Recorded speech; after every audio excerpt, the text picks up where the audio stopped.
Hello po mga kababayan, kamusta po kayong lahat? And once again, welcome back to another episode of Simply Talkies Vlog. Pag-usapan natin mga kababayan itong si Senator Bato, the Puncher Authentic Kupal de la Rosa at ang inyong Sara Pusit Duterte. No, kasi po mukhang talagang mababaon ito sa kaso itong hinayupak na vice presidenting ito. No? Ito yung tinatawag natin ngayon na Lutang Queen. Ni-replace niya na po si Mama Lenlen. Ito talaga yung pumalit kay Mama Lenlen. No, pwede ba mga kakamping pakipasa nyo yung sash? No, gawin yung brown naman yung sash niya kasi tae itong mga Duterte na ito, no? Pero inyo, may sinabi po dito ang isang mambabatas tungkol sa envelope gate. The envelope gate. Yan po yan kasi apat na mga nagtrabaho sa departamento ni Pusit na DepEd dati at OBP ang natulungan ng envelope. Pero bago po tayo magpatuloy, tayo po ay magbibigay pugay at pasalamat sa lahat ng ating channel members, followers, subscribers, nagla-like at nagsishare ng ating mga videos, sa mga nagbi-video replay, sa mga nagsishare ng kanilang blessings, at ganun din po sa mga nakakasama natin sa ating video premiere, live stream.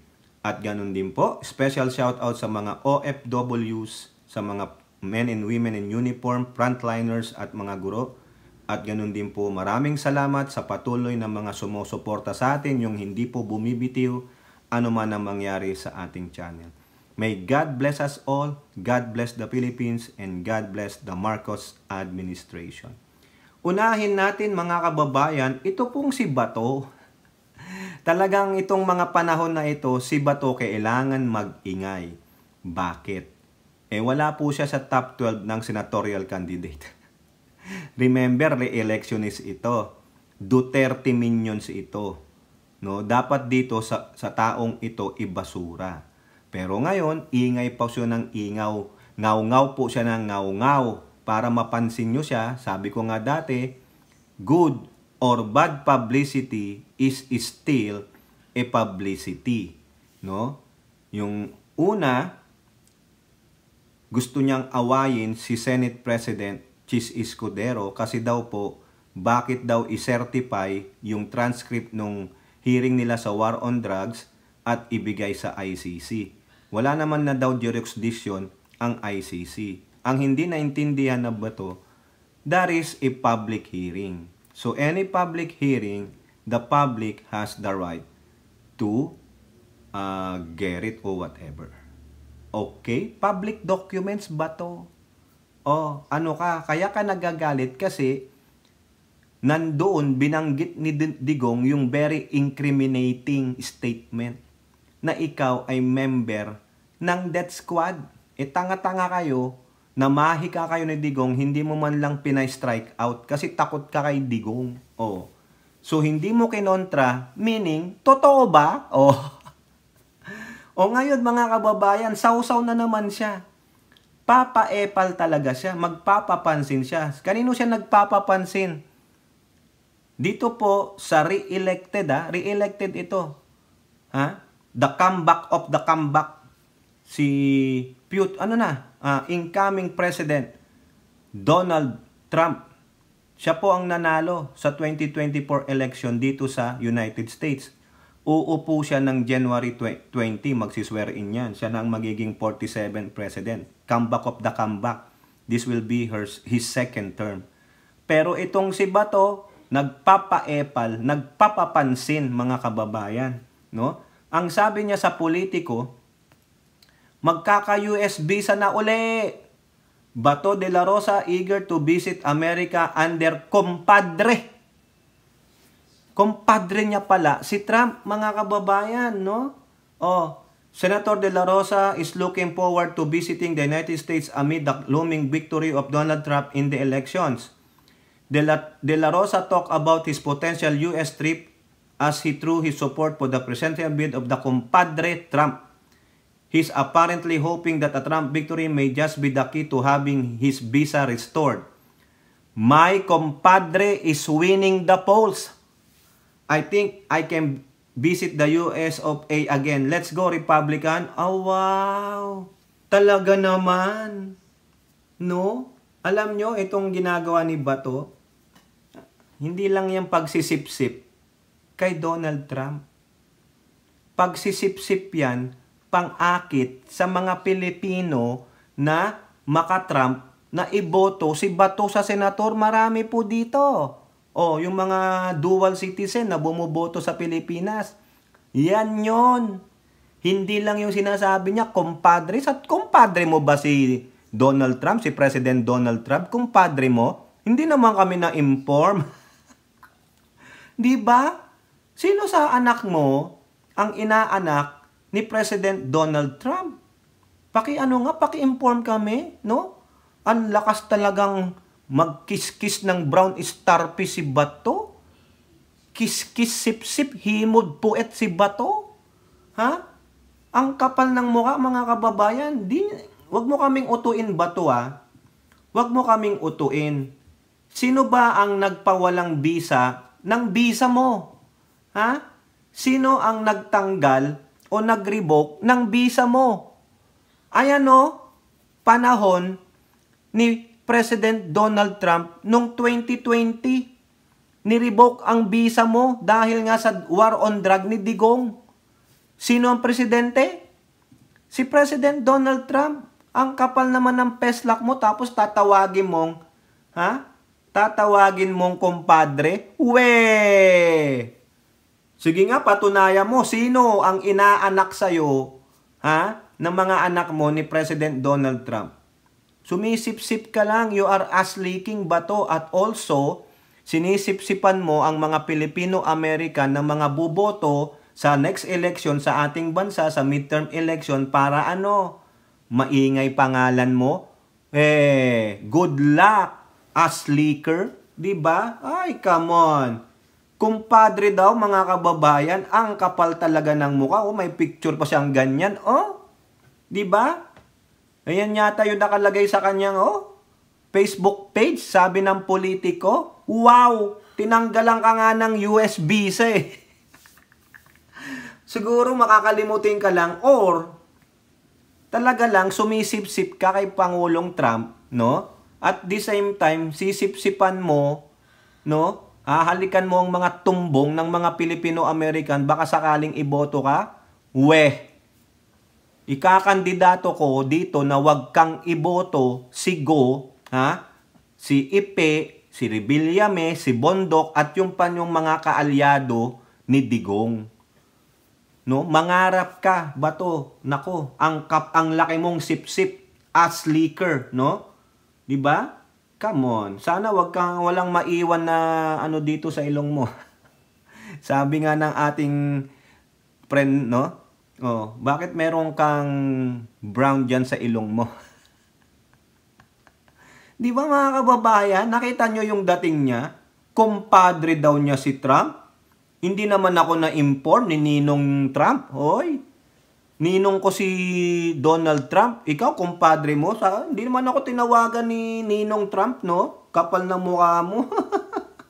Tinanggalan ka nga ng visa eh. Huwag niyong bigyan ng visa yan, Ninong Trump, wag mong bigyan ng don't give visa to my enemy, To that ass leaker na si Bato. Grabe kumpadre daw. Tapos mari-restored na daw yung visa niya. Apply ka. Go to the line, no? At the back of the line, doon ka.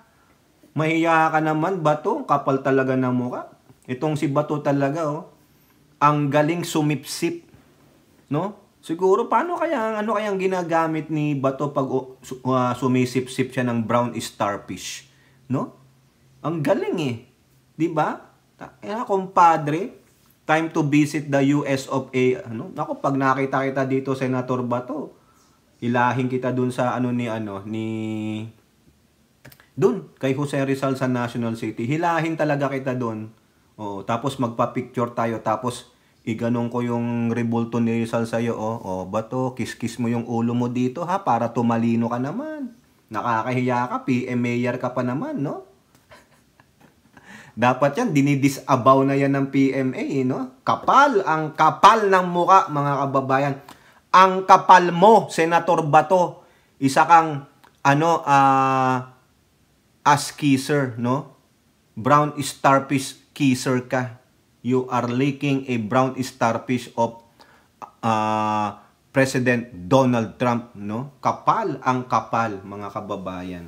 Okay, punta naman tayo kay Pusit. Itong si Pusit, talagang mababaon ito, mga kababayan. 'Di ba? Sabi plunder, tapos may malversation of funds, tapos merong betrayal of public trust. Marami to. O ngayon, ano ang sabi ng ibang mambabatas ulit? Dahil nakita nila yung pinatotohanan nung DepEd Chief Accountant na nakatanggap din siya ng mga sobre. 4 na po sila. Baka marami pa sila. No? Kaya nga ang tawag nila ngayon, envelope gate. Ayan. Isang 50,000 for 9 months. Isang 15,000 for 4 months. Isang 25,000 for 9 months. Yung kay Michael Powa, hindi niya po sinabi kasi he receives it occasionally.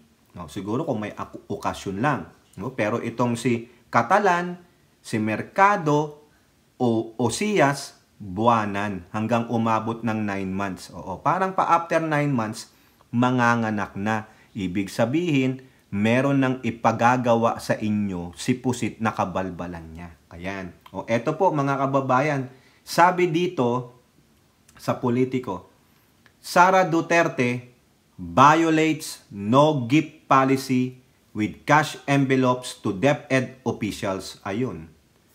Anong na-violate niya? No gift policy. O, ayan. Members of the House of Representatives raised concerns about the possible violation of the government's no gift policy when Vice President Pusit gave envelopes containing cash to officials of the DepEd during her tenure as DepEd Secretary. Ito po ang sabi ni Asidre, no? Kasama rin po dito kasi si Representative Adjong, no? Doon sa press conference nila. Asidre said Catalan's statement strengthened the earlier statement of former DepEd Undersecretary Gloria Mercado, yung nakareceive ng 50,000. Asidre said the Catalan testimony contradicts Duterte's claim that Mercado was only a disgruntled employee. O, di ba, huling-huli? Sinungaling talaga si Pusit. Gusto niyang wasakin yung personalidad, pagkatao ni former USEC DepEd na si Mercado, pero nahuli siya. 3 tao pa ang nagpatunay na talagang nagbibigay sila ng envelope na nagkakahalaga ng libo-libong kwarta. Tapos sasabihin ni Pusit ang tunay na problema ng ating bansa ay kagutuman at kahirapan. O, pero ikaw, kung maglustay ka ng pera, walang ura-uradam, ilagay mo sa envelope at libo-libo ang ibigay sa gusto mong pagbigyan. Ganun po ba ang naghihirap at nagugutom? Diba? Siya hindi gutom. Siya hindi naghihirap kasi hindi niya pera yung pinamumudmud niya. Hindi mo pera yan. O yan, balik lang sa inyo yung pinagsasabi ng inyong mga tanga at bobong mga vlogger influencer. Oo. Ito pa sabi ni Asidre, what does the testimony of Miss Catalan also tell us? 2 things. Kasi hindi ito masyadong na-emphasize. Una, kinaroborate niya ang unang testimonya ni Yusek Mercado. Ibig sabihin, nagsinungaling ang Pusit nung sinabi niyang nagsisinungaling itong isang disgruntled employee lamang si Yusek Mercado. Diba? Sinungaling ang Pusit. Talaga naman, huling-huli. Tapos bilib na bilib pa sila na future president. Ang future president, sinungaling. Ang future president, manda. Ang future president nyo, mangga. O, di ba? Duktungan nyo na lang yung mga yon. Manda, mangga. O, ayon. Asidre said it would appear that Duterte ignored her own department's no-gift policy, which prohibits officials from giving gifts, including cash, to subordinates. Ang BP mismo, nung siya ay Secretary of Education, ay hindi sumunod sa sariling polisiya ng no-gift policy. So anong klase ng leadership meron ng isang tao na siya mismo ang babali sa sariling polisiya? Kasi nga, mas malaki yung makukuha nila. Biruin mo, ang binigay lang kay Catalan sa loob ng 9 na buwan ay 225,000 pesos. Pero ang pinirmahang liquidation voucher ni Catalan sa pamimilit ni Paharda, yung babae, 3 cheque na nagkakahalaga total 112.5 million pesos na iningcash naman nung asawa ni Chari Paharda na si Edward Paharda sa Land Bank. Pinayagan sila. Kaya nga sabi ni Dong Gonzales, paano nyo na iyakyat yung pera na yan? Ang bigat niyan. Oh. Diba? Adjong meanwhile noted Catalan's reply to his question during Tuesday's hearing that the cash envelope was not a regular occurrence. Tinanong ko siya, ito ba'y regular na nangyari doon sa mga previous na naging sekretary nung kaya kayo nag-umpisa mag-serve sa gobyerno? Biriin nyo, 36 years si Catalan, sinira lang ni Pusit. Nagpagamit si Catalan o natakot ka kay Pusit? Umaming ka dapat doon. Kung merong pagbabanta o panggigipit sa'yo, dapat sinabi mo doon. Para at least, malaman nila kung ano ang dapat gawin sa'yo. No? Ako, sa aking opinion, mga kababayan, nasilaw din tong si Catalan eh. Di ba? Sabi niya, libre naman eh. Sabi niya, hindi. First time daw itong mangyari. So hindi talagang regular. Kasi wala naman nagbibigay na secretary ng DepEd dati ng mga cash gift. Tanging si Pusit lang. Sabi ni Catalan, sa loob ng 36 years in service niya, first time yan, na binigyan siya ng pera ng secretary, galing sa secretary, at sinabi nung nagbigay na personal money daw yun. Ang daming pera pala ni Pusit, ano? 25,000 kada buwan for 9 months. Personal na galing kay Pusit, sarili niyang pera. Wow! The Solon added that Catalan also doubted that the money came from the confidential plan. O sabi ni Adjong. So ang tanong ngayon is bakit yun ang initial na assessment niya? Sa confidential funds galing. Siya mismo meron siyang prejudgment na baka ito nga ay confidential funds. Correct nga. Bakit niya sasabihin galing ba yan sa confidential funds? Siguro may alam na si Catalan. Diba? May alam na siya. While Catalan was told that the cash envelope was her allowance, Adjong noted that it was not recorded in the finance statement of the agency. It was done discreetly. Tinanong natin siya, ito ba'y napag-usapan ninyo? So hindi. Tinatawag sila and individually ibinibigay. If it is a regular allowances, it should have been all of the employees in the department. Correct. But no, selective and the manner by which they have been given this envelope is in question. Kasi nga, sila yung mga target ni Pusit na magagamit niya dito sa mga proyekto niya. O tulad nun, chief accountant siya eh. Hindi mailalabas, hindi mai-encash yung mga cheque kung walang yung dokumentong pipirmahan ni Catalan. Di ba sinabi niya? Para po kasi kailangan po sa documentation para mailabas, ma-withdraw ang pera. Eh, yun ang kailangan ng land bank eh. O, di huling-huli si Pusit. Kasi tama si Adjong. Kung regular allowance yan, dapat lahat ng empleyado sa OBP or DepEd. Eh kaso, select eh.